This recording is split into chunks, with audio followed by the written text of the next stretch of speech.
بسم الله الرحمن الرحيم. عالم دین ریسرچ اسکالر علامہ شہنشاہ طیفہ جو عقیدہ امامت پر عشرہ محرم کی آج دوسری مجلس سے خطاب فرما رہے ہیں۔ سر محمد آل محمد صلوات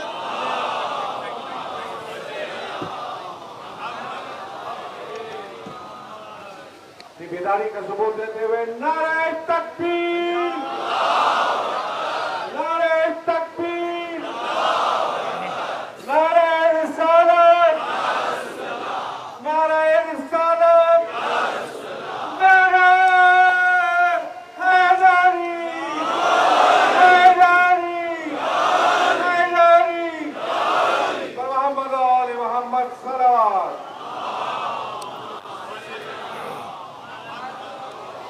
ایک مرتبہ پھر آپ سے گزارش کروں گا کہ کوئی بھی عزادار اس کی ویڈیو بنانے کی کوشش نہ کرے، اور ارد گرد میں بیٹھے ہوئے ہمارے دوسرے عزادار چیز کے لیے آمادہ رہے کہ اگر کوئی بنا رہا ہو تو یہ آپ کی ذمہ داری ہے کہ آپ اس کو روک دیں اور ہم کو چلا دیں۔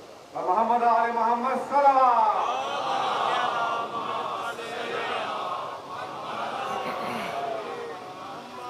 فاتحہ۔ بسم اللہ الرحمن الرحیم، الحمد للہ رب العالمین الرحمن الرحیم مالک یوم الدین، ایاک نعبد و ایاک نستعین، اہدنا الصراط المستقیم صراط الذین انعمت علیہم غیر المغضوب علیہم ولا الضالین، صلی علی محمد وعلی محمد۔ اعوذ باللہ من الشیطان الرجیم، بسم اللہ الرحمن الرحیم۔ الحمد للہ الذی لا یبلغ مدحتہ القائلون ولا یحصی نعماءہ العادون ولا یعدی حقہ المجتہدون، الذی لیس لصفتہ حد محدود ولا نعت موجود ولا وقت معدود ولا اجل ممدود، فطر الخلائق بقدرته ونشر الرياح برحمته، والصلاة والسلام على الرسول المسدد المصطفى العمجد المحمود الأحمد، سیدنا و مولانا و مولا الکونین جد الحسن والحسین عانی ابو القاسم محمد،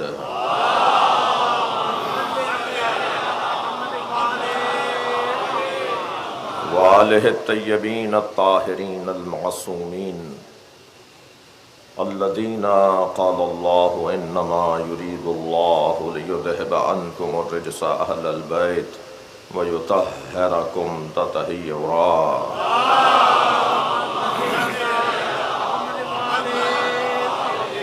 وَلَعْنَةُ اللَّهِ عَلَىٰ أَعْدَائِهِمْ أَجْمَعِينَ مِنْ يَوْمِ عَدَاوَتِهِمْ إِلَىٰ قِيَامِ يَوْمِ الدِّينِ، أَمَّا بَعْدُ، قَالَ الْحَكِيمُ فِي قُرْآنِ الْكَرِيمِ، بسم اللَّهِ الرَّحْمَٰنِ الرَّحِيمِ۔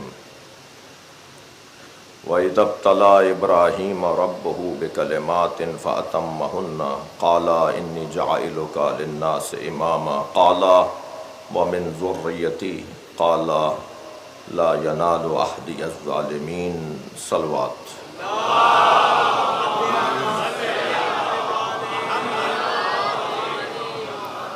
سورہ مبارکہ بقرہ کی 124ویں آیت اپنے مضمون کا آغاز اور تمہیدی بیان سے گزرنے کے لیے آپ کی توجہات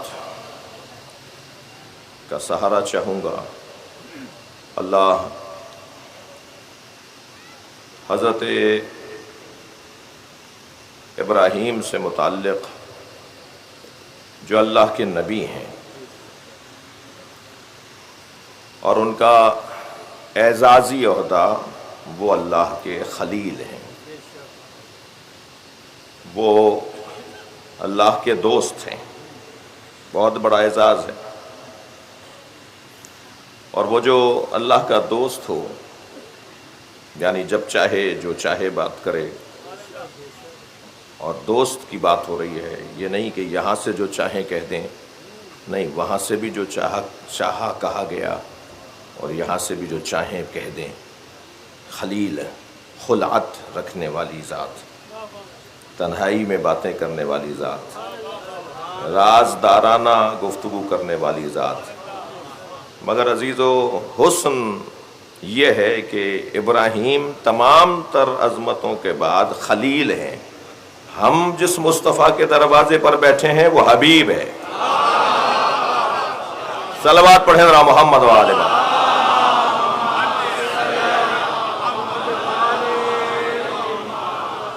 یہاں حضرت ابراہیم کی جو پہلا منصب ہے، پہلا درجہ ہے، وہ ہے نبوت کا درجہ، اور پھر حضرت ابراہیم کو پروردگار عالم نے اس کے بعد رسالت کا درجہ بھی عطا کیا ہے۔ ابراہیم انبیاء کرام میں، یعنی کل کی گفتگو جو میں نے آپ کے ہاتھ میں مضمون دیا تھا اختتام کلام میں، کہ نبوت عامہ اور نبوت خاصہ، ایک مرتبہ جب ہم نبوت کی گفتگو کریں گے، اور سب مسلمان اس موضوع سے آشنا ہیں، وہ کسی بھی مسلک اور مکتب دین دھرم کا ہو، وہ بھی کسی بھی فقہ اور کسی بھی مسلکی عنوان سے اپنی زندگی گزارتا ہو، مگر نبوت کی بحث میں ہم سب مشترک ہیں۔ ہم سب انبیاء کرام کی عظمت کے قائل ہیں، ہم سب انبیاء کرام کی عصمت کے قائل ہیں، اور اگر نہیں ہیں تو قائل ہونا چاہیے، اس لیے کہ اگر نبیوں کی عصمت کے قائل نہیں ہوں گے تو دین جیسا تھا ویسا منتقل ہوا کی ضمانت ختم ہو جائے گی۔ عصمت در حقیقت دین جیسا تھا ویسا رہا کی ضمانت کو کہا جاتا ہے۔ آپ کی دقتیں میرے ساتھ ہیں، میں اسی منزل بیان پر یہ کہنا چاہوں گا کہ الحمدللہ اس سال ہر سال کی طرح، مگر کچھ اس سال مجھے محسوس زیادہ ہو رہا ہے، پاک محرم ایسوسی ایشن کی جانب سے انتظامات بہتر ہیں، بلکہ صرف بہتر نہیں ہیں، بہت اچھے ہیں۔ مومنین کے لیے آواز کی فراہمی کا انتظام بھی بہتر ہے، تھوڑے تھوڑے فاصلے پر سبیلوں کا انتظام بھی ہے، اور مائک کا اور پنکھوں کا انتظام، اور پھر یہ اس وقت جو کیفیت بنائی ہے، یہ شاید ممکنہ بارانی کیفیت کو بھی مد نظر رکھا گیا ہے۔ تو میں آفرین کہوں گا، مرحبا کہوں گا، آپ لوگوں سے ان کے ساتھ ہمدردی کرنے کی اپیل کروں گا۔ ایک صلوات پڑھ لیں ذرا نبی کی ذات پہ۔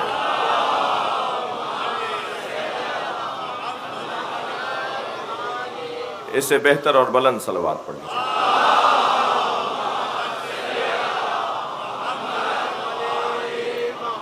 پھر دہرا رہا ہوں جلدی جلدی اپنے مضمون کو آپ کے حوالے کرنے کے لیے کہ امامت، نبوت، ان دونوں بحثوں کے اندر بحث کو، گفتگو کو تقسیم کریں گے مولانا، ایک نبوت عامہ، ایک نبوت خاصہ۔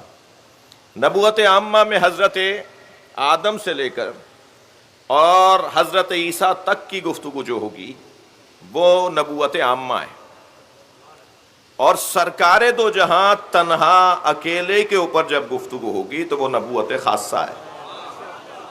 یعنی میں اگر یوں کہہ دوں، میں اپنی طرف سے کوئی بات کہنے کی کوشش نہیں کروں گا، کوشش یہ ہوگی کہ جو بات کی جائے قرآن سے آیت ہو۔ تمام انبیاء کرام کی نبوت پر گفتگو نبوت عامہ ہے، اور سرکار تنہا نبی کی ذات پر گفتگو نبوت خاصہ ہے۔ اور یہ میں اور آپ نہیں سوچ رہے، اللہ بھی ایسے ہی بولتا ہے۔ کیف اذا جئنا من کل امت بشہید، اے میرے حبیب تم نے دیکھا کہ ہم نے ہر امت کے لیے ایک گواہ بنایا۔ اللہ نے نبی کو گواہ کے طور پر بھی لیا ہے، جو آ کر امت کو سمجھا رہا ہے، جو آ کر امت کی ہدایت کر رہا ہے، وہ اسی امت پر گواہ بھی ہے۔ کیف اذا جئنا من کل امت بشہید، دیکھا کہ ہم نے ہر امت کے لیے کیسے ایک گواہ کو قرار دیا۔ اب سرکار یہاں تک ہر امت کے لیے، من کل امت، ہر امت کے لیے ہم نے گواہ بنایا۔ یہ نبوت عامہ ہے، ہر امت۔ آپ ذرا امتوں کے لسٹ تو بنائیے، شاید 10 صفحے تیار کر لیں آپ کہ فلاں امت تھی، فلاں امت تھی، ان سب کو اللہ نے ایک اتنے سے جملے میں بول دیا۔ اسی کو کہتے ہیں نبوت عامہ۔ ساری نبوتوں کو، ساری امتوں کو ایک جملے میں اللہ نے بول دیا۔ کیف اذا جئنا من کل امۃ بشہید وجئنا بک، اور اے میرے حبیب ہم نے آپ کو بھیجا سارے نبیوں کو ایک طرف، وجئنا بک علی ہؤلاء شہیدا، اور اے میرے حبیب آپ کو ہم نے ان سارے گواہوں اور نبیوں پر نبی بنا کر بھیجا۔ صلوات پڑھے ذرا محمد و آل محمد۔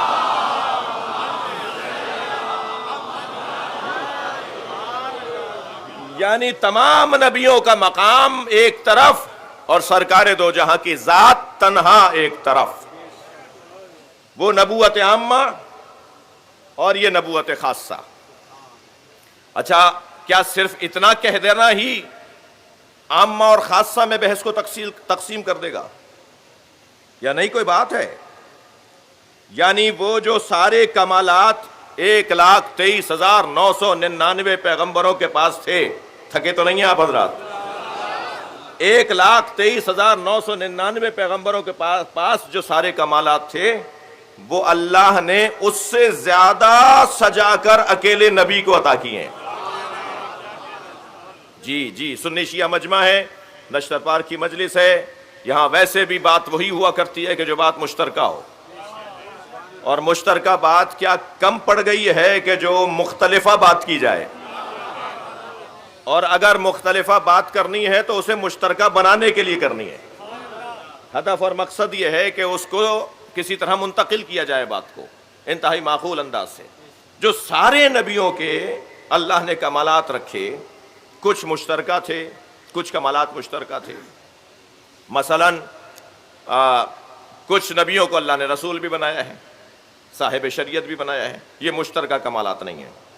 لیکن ہر نبی کو اللہ نے معصوم بنایا ہے، یہ مشترکہ ہے۔ ہر نبی کا بنیادی جو اس کا مقام ہے، جو اس کی صفت ہے، وہ یہ ہے کہ اسے معصوم ہونا چاہیے۔ اچھا، جب کہہ دیا جائے کہ حضرت آدم نبی ہیں، حضرت مثلا عزیر نبی ہیں، حضرت دانیال نبی ہیں، تو پھر یہ کہنا ضروری نہیں ہے کہ وہ معصوم ہیں۔ جب نبی کہہ دیا تو خود بخود معصوم ہیں۔ ایک صاحب ہمارے ساتھ آئے، کسی نے پوچھا یہ کون ہے؟ ہم نے کہا جی یہ پروفیسر صاحب ہیں۔ تو دوسرے کی آواز آئی، انہوں نے میٹرک پڑھی ہے۔ بھائی جب وہ پروفیسر ہے تو یہ بات کرنے کی ضرورت ہی نہیں ہے۔ اب ان پر سوال نہیں ہوگا، تمہاری عقل پر سوال ہوگا۔ جب کہہ رہے ہیں کہ یہ نبی ہیں تو یہ پوچھ کیوں رہے ہو یہ معصوم بھی ہیں؟ وہ تو خود بخود معصوم ہے، نبی ہیں تو خود بخود معصوم ہے۔ وہ جو تمام تر انبیاء کرام کے ہاں کمالات ہیں وہ مشترکہ ہیں، اور کچھ اچھا ان مشترکہ کمالات میں بھی میں کل کی مجلس میں آپ سے یہ بات کہہ چکا ہوں کہ کچھ بنیادی عقائد کی طرف گفتگو آج اس عشرے میں کرنے کا ارادہ ہے۔ وہ جو مشترکہ کمالات ہیں ان میں ایک مسئلہ عصمت ہے۔ عصمت کا کیا مطلب ہے؟ توجہ، عصمت یعنی جن سے گناہ ہو ہی نہیں سکتا، عصمت یعنی جو گناہ کر ہی نہیں سکتے، عصمت یعنی جو گناہ نہیں کرتے۔ یہ الفاظ ہیں جو معصوم کے لیے بولے جاتے ہیں، معصوم نبی کے لیے بولے جاتے ہیں۔ ہم اس وقت نبوت کی گفتگو میں ہیں۔ جب کہا جاتا ہے کہ وہ گناہ کر ہی نہیں سکتے تو کچھ زیادہ سمجھدار لوگ گفتگو شروع کر دیتے ہیں اور پھر وہ یہ کہتے ہیں کہ جب وہ گناہ کر ہی نہیں سکتے تو پھر ان کا کمال کیا ہے؟ یعنی آپ یہ کہنا چاہ رہے ہیں کہ ان کے اندر گناہ کرنے کی صلاحیت ہی نہیں ہے؟ جب ان میں گناہ کرنے کی صلاحیت ہی نہیں ہے اور وہ اس کی وجہ سے گناہ کر ہی نہیں سکتے تو پھر ان کا کمال کیا ہے؟ تو میں ان بچوں کو سمجھانے کی کوشش کروں گا، اگرچہ بعض ان میں بڑے ہوتے ہیں مگر ذہنی طور پہ یہ بچہ ہونے کی دلیل ہے۔ تو میں ان بچوں کو سمجھانے کی، صلوات پڑھ لے ذرا محمد و آل محمد۔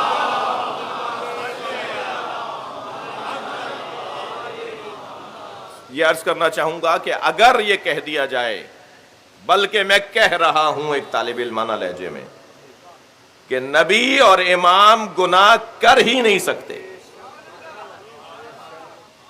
اور اب اگر آپ کا سوال یہ ہے، یعنی کسی کا سوال یہ ہے کہ گناہ کر ہی نہیں سکتے تو کمال کیا ہے؟ یہی تو کمال ہے۔ کہنے لگے مولانا واضح کیجئے، بات روشن کیجئے، کیا مطلب ہے کہ گناہ کر ہی نہیں سکتے، یعنی صلاحیت نہیں ہے؟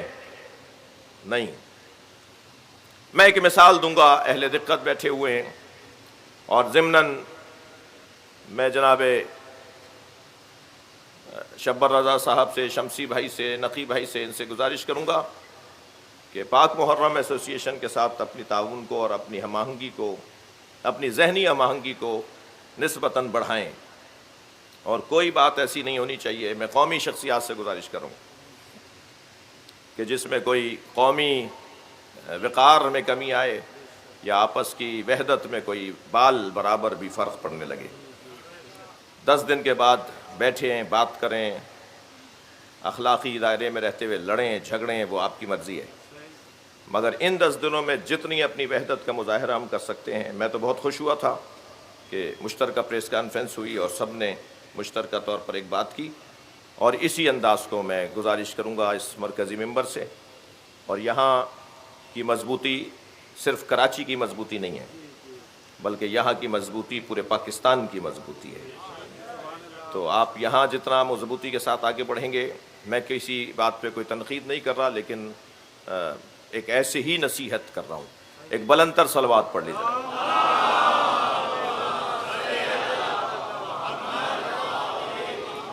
اور بہتر صلوات۔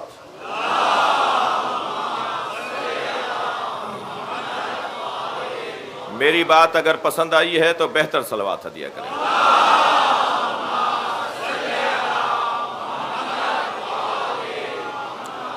یہ جو میں نے اب جملہ کہا نا کہ نبی گناہ کر ہی نہیں سکتے، آئمہ امام، اب ہم آگے جا کے بات کریں گے، مگر مجھے اس بار بار یہاں دہرانے دیجئے، کیونکہ ہمارا عنوان، اصلی عنوان امامت ہے، عقیدہ امامت ہے۔ امام گناہ کر ہی نہیں سکتا۔ یہ جو گناہ کر ہی نہیں سکتے، اس میں مجبوری پوشیدہ نہیں ہے۔ یہ بچہ یہ ممبر اٹھا ہی نہیں سکتا، جی مولانا یہ ممبر اٹھا ہی نہیں سکتے۔ ایک کا مقام ایسا ہے کہ وہ یہ کام نہیں کر سکتا، ایک کے بدن کی کمزوری ہے کہ وہ یہ کام نہیں کر سکتا۔ جی اور روشن کرتا ہوں، ہمارے سامنے ایک نوجوان محفل کی تیاری کے لیے کہ اس میں قصیدہ پڑھے، ایک کلام لے کر آیا کہ مولانا محفل ہونے جا رہی ہے، میں خوشگلو ہوں، قصیدہ پڑھنا چاہتا ہوں۔ ہم نے کہا مرحبا، ماشاءاللہ۔ کلام انہوں نے ہمیں دکھایا کہ یہ کلام پڑھنا چاہتا ہوں۔ اب جو کلام ہم نے پڑھنا شروع کیا تو 10 شعروں پر مشتمل ایک کلام، اور ہر شعر کی بحر علیحدہ، اور ہر شعر کے اوزان علیحدہ، اور بعض اوقات تو قافیے حرف روی کی صورت میں، اور الفاظ کے استعمال اور بندش الفاظ میں انتہائی غیر ہنری پائی جا رہی تھی۔ یعنی شعر ایک بے مشکل سے اس کے اندر نکلا جسے میں شعر کہہ سکوں۔ تو میں نے ایسے ہی الجھ کر کہا کہ بیٹا یہ کس کا کلام ہے؟ کہنے لگا یہ جوش ملی آبادی کا ہے۔ تو جیسے ہی اس نے کہا نا یہ جوش ملی آبادی کا ہے، تو میں نے بے ساختہ کہا جوش ایسا کلام کہہ ہی نہیں سکتے، جوش ایسا کلام کہہ ہی نہیں سکتے۔ یہ اس لیے کہا جا رہا ہے کہ جو ادب کے کمال پر فائز ہو، جو شاعروں کا استاد ہو، جس کے آگے الفاظ ہاتھ باندھے کھڑے ہوں، اگر اس سے منسوب کوئی کلام دکھا کے جو بھونڈا کلام ہو کہا جائے کہ جوش کا کلام ہے، تو جواب یہ آئے گا کہ جوش ایسا کلام کہہ ہی نہیں سکتا۔ یہ جوش کی مجبوری پر دلیل نہیں ہے، جوش کے ہنر مندی پر دلیل ہے۔ جب ہم کہتے ہیں کہ نبی اور امام گناہ کر ہی نہیں سکتے، یہ ان کی مجبوری کی دلیل نہیں ہے، گناہ ان پر اتنا روشن ہے کہ وہ ایسا کر ہی نہیں سکتے۔ صلوات پڑھیں محمد و آل محمد۔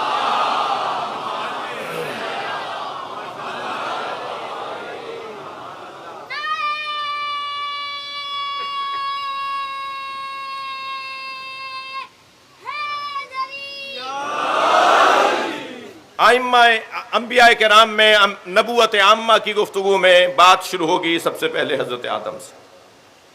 حضرت آدم نبوت عامہ کا ایک سب سے روشن، سب سے پہلا نام۔ ان کے پاس اللہ نے کیا کچھ قرار نہیں دیا، 4 تو بڑے عنوان حضرت آدم کے ساتھ جڑے ہوئے ہیں۔ سب سے پہلا عنوان جو حضرت آدم کے ساتھ جڑا ہوا ہے، حضرت آدم کو اللہ نے مکمل علم عطا کیا۔ علم الآدم الاسماء کلھا، جتنے بھی علوم ہیں وہ حضرت آدم کو دیے گئے ہیں۔ کلھا کی بات ہو رہی ہے بھیا، اگر آیت رک گئی ہوتی علم الآدم الاسماء اور کلھا کی تشریح اور وضاحت نہ آئی ہوتی تو شاید کوئی کہہ دیتا کہ ان کے پاس فلاں علم تھا اور فلاں علم نہیں تھا، لیکن آدم علیہ السلام کے پاس ہر طرح کا علم موجود تھا۔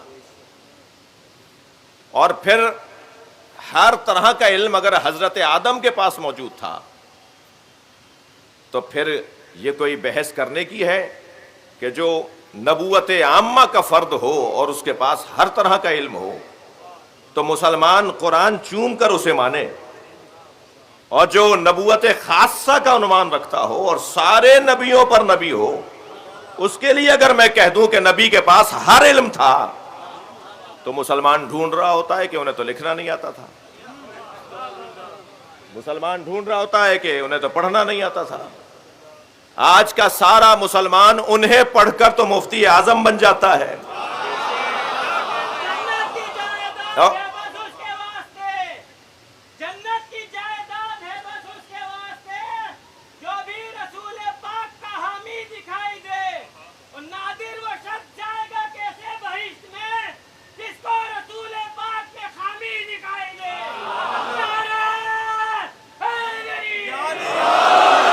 لہذا حضرت آدم کے پاس جب کلھا ہر علم ہے تو آدم علیہ السلام کو فرشتوں نے سجدہ ہی اس لیے کیا تھا، سنگین بات کرنے جا رہا ہوں، اللہ کرے منتقل ہو جائے، حضرت آدم علیہ السلام کو فرشتوں نے سجدہ ہی اس لیے کیا تھا کہ آدم کی پیشانی میں نور مصطفیٰ تھا۔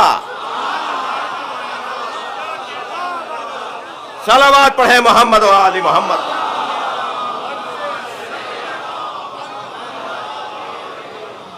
ابھی میں منزل نبوت شناسی کی منزل سے گزر رہا ہوں۔ حضرت آدم تمام تر عظمتوں کے بعد اس عنوان سے کہ علم الآدم الاسماء کلھا، اس عنوان سے جتنا اسے بار بار سجا کر سمجھا کر آپ بولیں گے، اتنا ہی علم مصطفیٰ روشن ہوتا چلا جائے گا، سرکار کی عظمت روشن ہوتی چلی جائے گی۔ اور پھر یہ بھی حدیث مبارکہ آپ کو ہدیہ کرنے جا رہا ہوں، اور اس کے ضمن میں 2 مصرے بھی میرے اپنے کہے ہوئے آپ کو سنانا چاہوں گا۔ حضرت آدم ہیں اور علیہ السلام ہیں، علیہ الصلاۃ ہیں۔ حضرت آدم تمام تر عظمتوں کے حامل ہیں، مگر یاد رہے کہ حضرت آدم 1,24,000 نبیوں میں ایک ہیں۔ اللہ نے تو سارے نبیوں کو سرکار دو جہاں کے نور سے نہیں، آپ کے نور کے پسینے سے بنایا ہے۔ جی یہ حدیث میں نے آپ کو سنا دی ہے، امام جعفر صادق علیہ السلام فرماتے ہیں،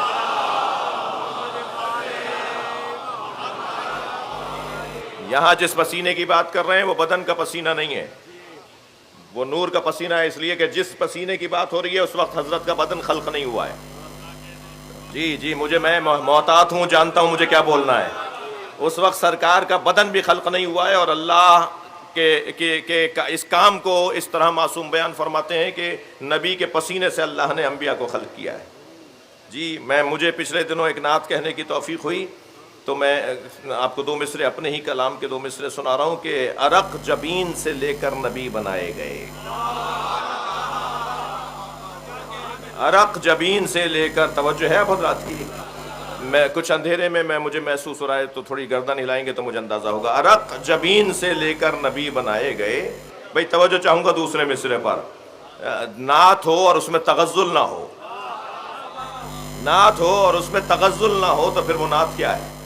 جی عرق جبین سے لے کر نبی بنائے گئے، پھر اس کے بعد پسینہ گلاب ہو نہ سکا۔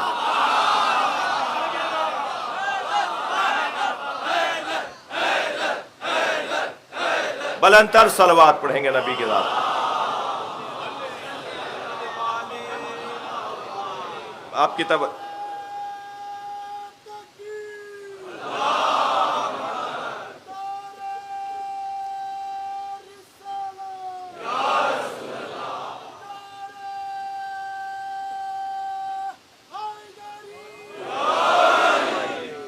بلندتر صلوات.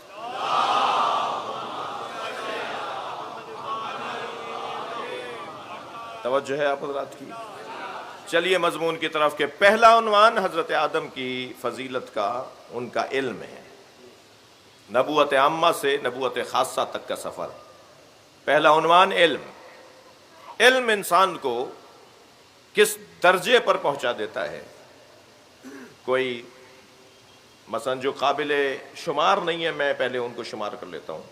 کوئی گورنر بن گیا, کوئی 21ویں گریڈ کے اوپر کہیں کمشنر تشریف فرما ہے, کہیں سیکٹری ہے کسی وزارت کا. بھئی کیسے ہوا؟ یہ باہر پڑھنے گئے تھے, اتنے عرصے انہوں نے فلاں یونیورسٹی میں پڑھا, فلاں ڈگریاں حاصل کیں. جیسے جیسے علم انسان کا بڑھتا گیا ایسے ایسے اسے منصب ملتا چلا گیا. یہ وہ منصبوں کی طرف میرا اشارہ ہے جو شمار میں نہیں ہے, جی جن کی گنتی نہیں ہے. لیکن عزیزان گرامی, جنہیں اللہ نے تمام اسماء کا علم عطا کیا, جسے اللہ نے پڑھایا. اچھا پڑھایا سب کو ہے, کلاس میں سب بیٹھے تھے. ایسا نہیں ہو سکتا یہ اللہ بے عدالتی, اللہ اور بے عدالتی تو پھر اللہ نہیں ہے. اللہ عادل ہے. پڑھایا اتنا ہی فرشتوں کو بھی تھا, پڑھایا اتنا ہی حضرت آدم کو بھی تھا.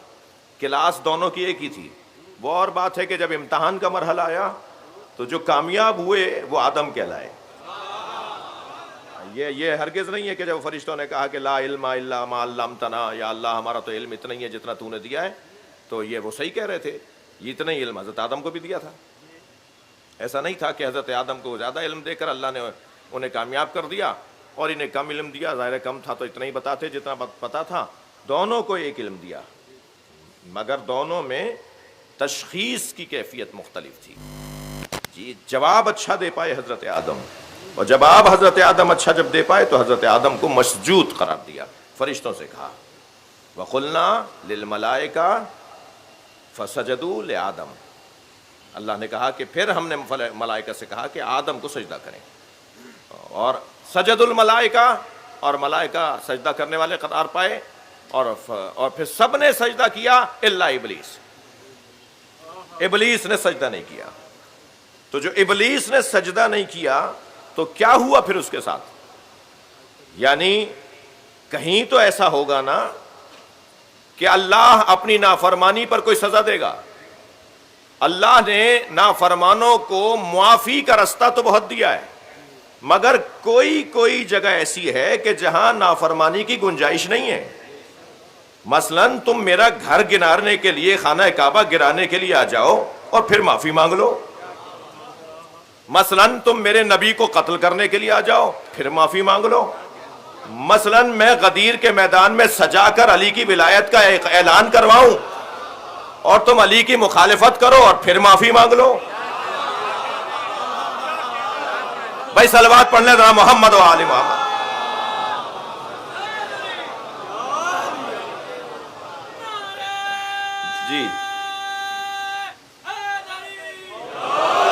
جی یہ کیا ہوگا؟ یہ ہمیشہ ایسا نہیں ہوگا. اللہ نے خانہ کعبہ پر پتھر برسانے والوں کو کیا معاف کر دیا, نظر انداز کر دیا؟ جی جو خانہ کعبہ کو ڈھانے کے لیے آئے تھے, ہاتھیوں کو لے کر آئے تھے, اتنا بڑا جانور لے کر آؤ گے, ہم اتنے سے جانور سے ماریں گے. خبردار وسائل پہ نہ جانا, اللہ پہ توکل تمہاری مدد کرے گا. اتنے قوی ہیکل جانوروں کو معمولی کنکریوں نے زخمی کر دیا. اور ان پرندوں نے جب کنکریاں چھوڑی تو کسی کی کنکری خطا نہیں کر رہی تھی, اس لیے کہ اللہ کی طرف سے بھیجے گئے تھے. اللہ کی طرف سے پرندہ بھی بھیجا جائے تو غلطی نہیں کرتا, نبی غلطی کیسے کریں گے؟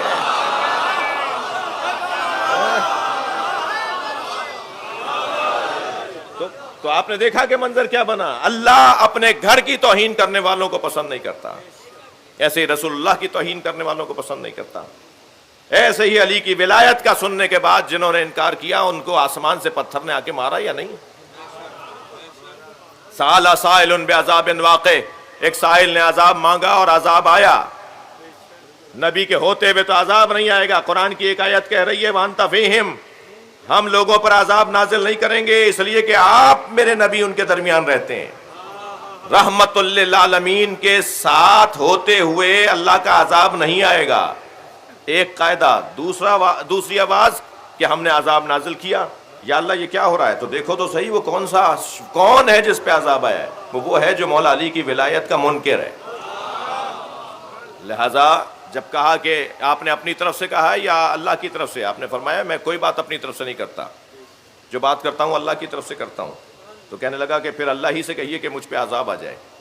بغض علی کا بیمار ویسے بھی عذاب ہی مانگتا ہے۔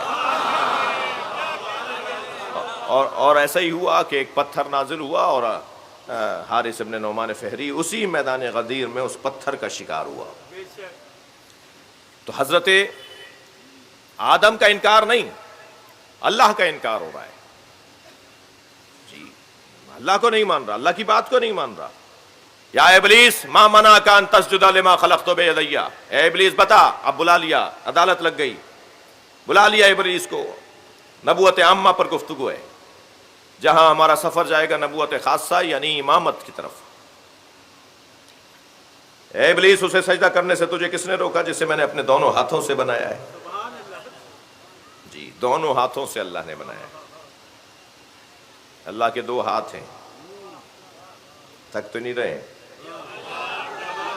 میرا ایک ہاتھ تو الٹا ہے، میرا ایک ہاتھ تو الٹا ہے، اللہ کے دو ہاتھ ہیں۔ اللہ کے دو ہاتھ ہیں یعنی اللہ کی طاقت مکمل ہے۔ اللہ کے دو ہاتھ ہیں یعنی وہ قدرت مطلقہ رکھتا ہے۔ بیٹا تم سے یہ پنکھا نہیں اٹھ رہا، دونوں ہاتھوں سے اٹھاؤ۔ فلاں پانی کی بھری بالٹی تم سے نہیں اٹھ رہی، ایک ہاتھ سے اٹھا رہے ہو، نہیں اٹھ رہی، دونوں ہاتھوں سے اٹھاؤ۔ یہ ہم بھی محاورتاً کہتے ہیں کہ دونوں ہاتھوں سے اٹھاؤ، یعنی تو پوری طاقت سے اٹھاؤ۔ دو ہاتھ یعنی مکمل طاقت، ورنہ تصور نہیں ہے کہ ایک سیدھا اور ایک الٹا۔ اللہ تو اللہ ہے، کوئی علی کو سمجھ لے تو اللہ سمجھ میں آ جائے۔ میرے مولا علی علیہ السلام کے دونوں ہاتھ سیدھے، جلدی میں کہہ گیا اس لیے آپ نے لطف نہیں لیا۔ میرے معصوم امام الٹے ہاتھ سے کھانا کھا رہے تھے، سیدھے ہاتھ سے تکیہ لگائے ہوئے تھے۔ حشام نے دیکھا تو انہیں سمجھ میں نہیں آیا، امام صادق کے گھر کی طرف جانے لگے۔ ابو بصیر گھر سے نکل رہے تھے، ابو بصیر نے پوچھا حشام کیا بات ہے؟ کا منظر دیکھ کر آ رہا ہوں، جعفر صادق کے فرزند موسیٰ کاظم الٹے ہاتھ سے کھانا کھا رہے ہیں، سیدھے ہاتھ سے تکیہ لگائے ہوئے ہیں۔ تو ابو بصیر نے بے ساختہ کہا اس میں پریشانی کی کیا بات ہے، امام کے دونوں ہاتھ سیدھے ہوتے ہیں۔ میرے مولا علی فرماتے ہیں کلتا الیدین یمین، اللہ کے دونوں ہاتھ سیدھے ہیں، اس لیے کہ الٹے ہاتھ کی ضرورت مجھے اور آپ کو تو ہو سکتی ہے، انہیں نہیں ہو سکتی جن کے ہاتھ میں نامہ عمل الٹے ہاتھ میں دیا جائے۔ اور الٹے ہاتھ کا فلسفہ ازالہ نجاست ہے، نجاست کو دور کرنے کے لیے اللہ نے الٹا ہاتھ بنایا ہے۔ اور جن کے ہاں طہارت باطنی بھی ہو اور طہارت ظاہری بھی ہو، وہاں الٹے ہاتھ کا فلسفہ بنتا ہی نہیں ہے۔ ہاں، اب اگر ہاتھ ہیں دو تو دونوں سیدھے ہاتھ ہیں۔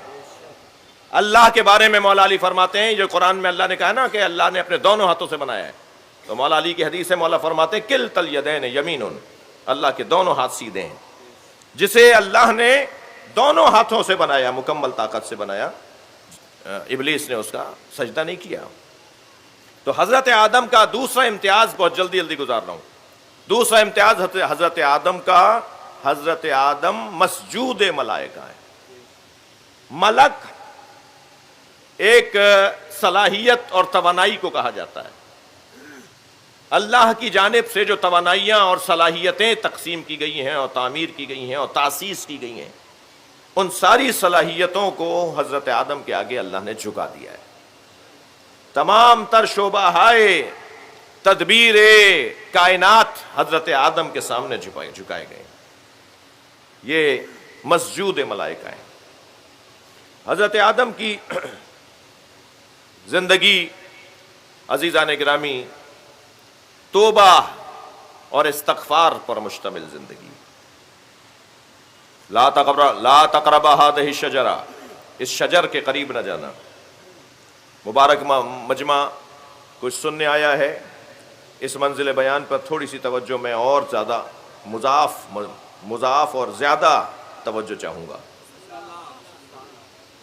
لا تقربا هذه الشجرہ، اس درخت کے قریب تم دونوں نہ جانا. جی اچھا بیٹا پنکھے کو ہاتھ نہیں لگانا، مثال دے رہا ہوں بھائی، پنکھے کو نہیں دیکھیں، کوئی نہیں لگا رہا، بیٹا پنکھے کو ہاتھ نہیں لگانا. اس کا مطلب ہمارا یہ تھا نا کہ اس بچے کو کوئی تکلیف نہ ہو، لیکن اگر اس کی جگہ کوئی اور اس کو گھما کر صحیح رخ پہ کر دے تو مطلب پورا ہو گیا. حضرت آدم درخت کے قریب نہ جاتے، کوئی لا کے پھل کھلا دیتا. تو حضرت آدم کو تو درخت سے روکا تک گیا تھا نا. بھائی میں درخت کے قریب کب گیا؟ تو نے کب کہا تھا کہ پھل نہیں کھانا؟ تو نے تو کہا تھا درخت کے قریب نہ جانا. تو میں درخت کے قریب نہیں گیا، فرشتے موجود تھے، فرشتے تھے نا جبھی تو سجدے کی بحث ہو چکی. کوئی بھائی وہاں پر شیطان بھی تھا، اور عجیب جنت ہے جس میں شیطان بھی تھا. بھائی جنت ہے یہ جس میں سے نکالا جا رہا ہے. تو میرے بچوں جوانوں یہی اسی مرحلے پہ جان لو کہ یہ وہ جنت نہیں ہے کہ جس میں اعمال گزارنے کے بعد داخلہ ملے گا. یہاں جنت لغوی اعتبار سے جنت ہے، خوشگوار ماحول، خوش چشم ماحول، جہاں جس جگہ کو دیکھ کر اچھا لگے اسے جنت کہا جاتا ہے. جنت جن، جنین، مجنون کے خاندان کا لفظ ہے. علمی گفتگو سننے والے توجہ کریں. مجنون، جن، جنت، جنین ماں کے شکم میں چھپا ہوا بچہ جنین. مجنون جس کی عقل چھپ جائے. جنت جو پھولوں سے، پودوں سے، ہریالی سے، سبزے سے زمین چھپ جائے اسے جنت کہا جاتا ہے. ایک ایسی جگہ تھی کہ جو پھولوں سے اور پودوں سے سجی ہوئی جگہ تھی. حضرت آدم کو وہاں پر رکھا گیا تھا، ورنہ تو جنت کا حصول تو اعمال کے بعد ہے نا. اعمال کے بعد جنت میں جائیں گے. تو حضرت آدم کو تو زمین، اچھا جب اللہ نے کہہ دیا انی جاعل فی الارض خلیفہ، میں زمین پر آپ کو خلیفہ بنا رہا ہوں، تو اللہ نے تو خلیفہ زمین کے لیے بنایا تھا، تو زمین پہ تو آنا ہی تھا. میں اپنی تعبیر میں اگر یوں کہہ دوں کہ حضرت آدم کو مثلاً 1 ہفتے بعد زمین پر آنا تھا، اس عمل کی وجہ سے ذرا 1 ہفتے پہلے آ گئے. تبھی ہمارے مزاج میں بھی عجلت ہے. بھائی صلوات پڑھ لیں محمد و آل محمد.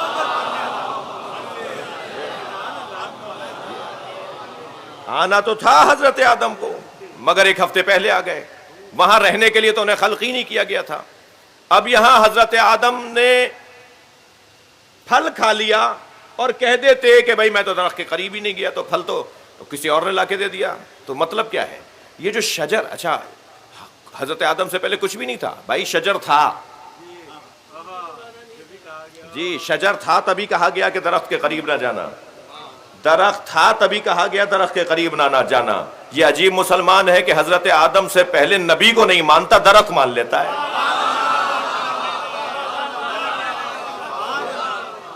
ہمارے نبی نہیں تھے حضرت آدم. صلوات پڑھیں محمد و آل محمد.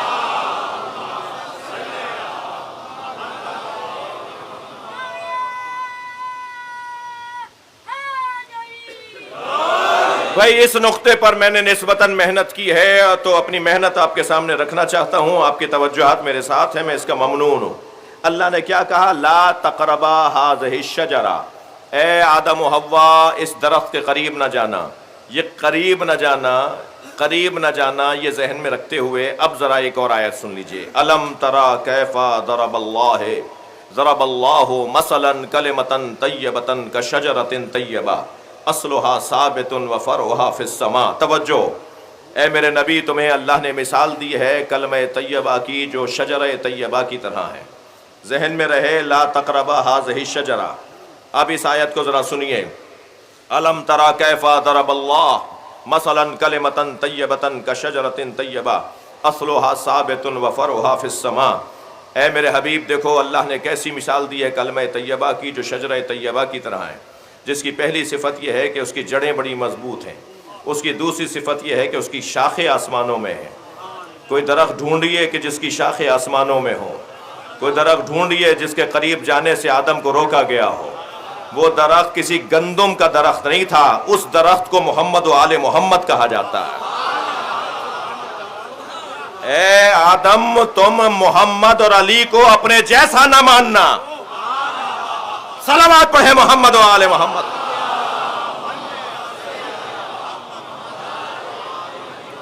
اگر تم نے محمد اور علی کو اپنے قریب نہ جانا یعنی انہیں اپنے جیسا نہ بولنا، جو انہیں حضرت آدم اپنے جیسا نہ کہہ سکیں. بھائی لفظوں کو محسوس کریں، جب حضرت آدم محمد کو اپنے جیسا نہ کہہ سکیں تو یہ امت کیسے کہہ رہی ہے کہ محمد ہم جیسے ہیں؟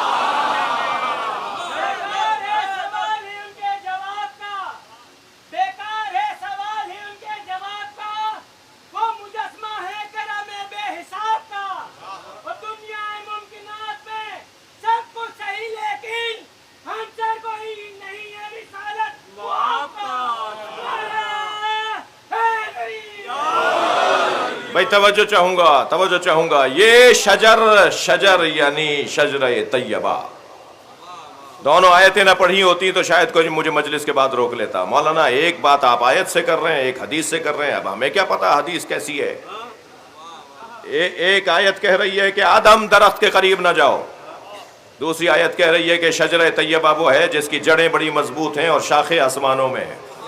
کوئی درخت ہے جس کی شاخیں آسمانوں میں ہیں؟ اگر آمادہ ہیں تو جملہ سنیں، کوئی درخت دیکھا آپ نے جس کی شاخیں آسمانوں میں جاتی ہوں؟ اچھا چلیں اور میں اپنی بات کو روشن کر دیتا ہوں. اس کے بعد والی آیت تؤتی اکلھا کل حین باذن ربھا، یہ شجرہ طیبہ وہ ہے جو ہر موسم میں پھل دیتا ہے. یہ قرآن ہے بھائی. یہ شجرہ طیبہ وہ ہے جو ہر موسم میں پھل دیتا ہے. کوئی ایک درخت دنیا کا آپ ڈھونڈ کر مجھے بتائیے جو ہر موسم میں پھل دیتا ہو، چاہے ایک ہفتے کے لیے صحیح. وہ جو ان ممالک کے اندر خوبصورت ممالک کے اندر درخت ہے نا، میں ان ممالک کو ذہن میں رکھ کے بات کر رہا ہوں، چاہے ایک ہفتے کے لیے ہی صحیح درخت پھل دینے سے رک جاتا ہے. قرآن تو کہہ رہا ہے کہ یہ ایسا درخت ہے جو ہمیشہ پھل دیتا ہے. تو اس کا مطلب یہ مادی درخت نہیں ہے، ڈھونڈ کے بھی آ جائیں گے تو نہیں ملے گا.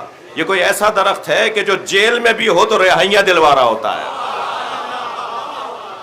یہ کوئی ایسا درخت ہے جو فاقے بھی ہو تو بانٹ رہا ہوتا ہے. یہ کوئی ایسا درخت ہے جو یہاں رہ کے وہاں والوں کو کھلا رہا ہوتا ہے. وَيُطْعِمُونَ الطَّعَامَ عَلَىٰ حُبِّهِ مِسْكِينًا يَتِيمًا وَأَسِيرًا. کوئی ایسا گھرانہ بھی ہے جو فرشتوں کے لیے روٹیاں بھیجتا ہو، جو یہاں سے روٹیاں وہاں جاتی ہوں. یہ اس درخت کی بات ہو رہی ہے. اور اسی درخت کے لیے اللہ کہہ رہا ہے تؤتی اکلھا کل حین باذن ربھا. یہ ایک ایسا درخت ہے جو ہر موسم میں پھل دیتا ہے. جی یہ موسم کی بنیاد پہ پھل نہیں دیتا بلکہ پھل دیتا ہے. جی اور جس کا پھل زیادہ، جو پھلدار ہو، بارآور ہو، اس کی شاخیں جھکتی ہیں، آسمانوں کی طرف نہیں جاتی. مگر آسمانوں کی طرف جانا بتا رہا ہے. زمین میں جڑیں مضبوط، شاخیں آسمانوں میں. یہ قرآن ہے نا. تو جو یہاں سے بھی جڑا ہو اور وہاں سے بھی جڑا ہو اسی کو تو وسیلہ کہا جاتا ہے. جس کا تعلق یہاں سے گہرا ہو، جس کی شاخیں وہاں پر جڑی ہوئی ہوں، اسی کو وسیلہ کہتے ہیں. وسیلہ دو طرفوں سے جڑے ہوئے وجود کو کہا جاتا ہے. جس دروازے پر میں اور آپ اس شوق کے ساتھ بیٹھے ہیں، ہم سنی شیعہ اس لیے بیٹھے ہیں کہ ہمیں پتا ہے کہ یہ یہاں ہیں مگر وہاں کے ہیں. لہذا یہاں کی حاجتیں وہاں پہنچانا بھی انہی کا کام ہے، اور وہاں کی رحمتیں، برکتیں اور رزق اتارنا بھی انہی کا کام ہے. یعنی اللہ جب اپنا رزق دیتا ہے تو ان کے ذریعے دیتا ہے، ہم اپنی حاجتیں دیتے ہیں تو انہی کے ذریعے دیتے ہیں. اللہ اپنا رزق اتارنے کے لیے، کیا قرآن کی آیات رزق نہیں ہے؟ کیا کلام الہی رزق نہیں ہے؟ تو اللہ کا رزق جب وہاں سے ان کے ذریعے آتا ہے تو اگر میں نے اپنی حاجتیں ان کے سامنے رکھ دی تو یہ شرک کیسے ہے؟ ڈائریکٹ اللہ سے بات کیجئے، ڈائریکٹ اللہ سے بات کیجئے. جس اللہ سے ڈائریکٹ بات کرنے کی بات کر رہے ہیں وہی اللہ تمہیں رستہ بتا رہا ہے. اور میں ان بچوں سے کہہ رہا ہوں، آپ کو اگر کوئی مل جائے نا جو کہے ہمیں اللہ کافی ہے، ہمیں کسی وسیلے کی ضرورت نہیں ہے، آپ پہلا جواب تو اسے دیا کریں اپنا چہرہ ذرا آئینے میں جا کے دیکھو، اس قابل بھی ہو. یہاں بڑے بڑے اولیاء نبی کے دروازے پر کھڑے نظر آئے، یہاں بڑے بڑے انبیاء نبی مکرم کے دروازے پہ کھڑے نظر آئے. یہاں آج کا مسلمان جسے طہارت بھی کرنا نہیں آتی وہ کہتا ہے ہمیں اللہ کافی ہے.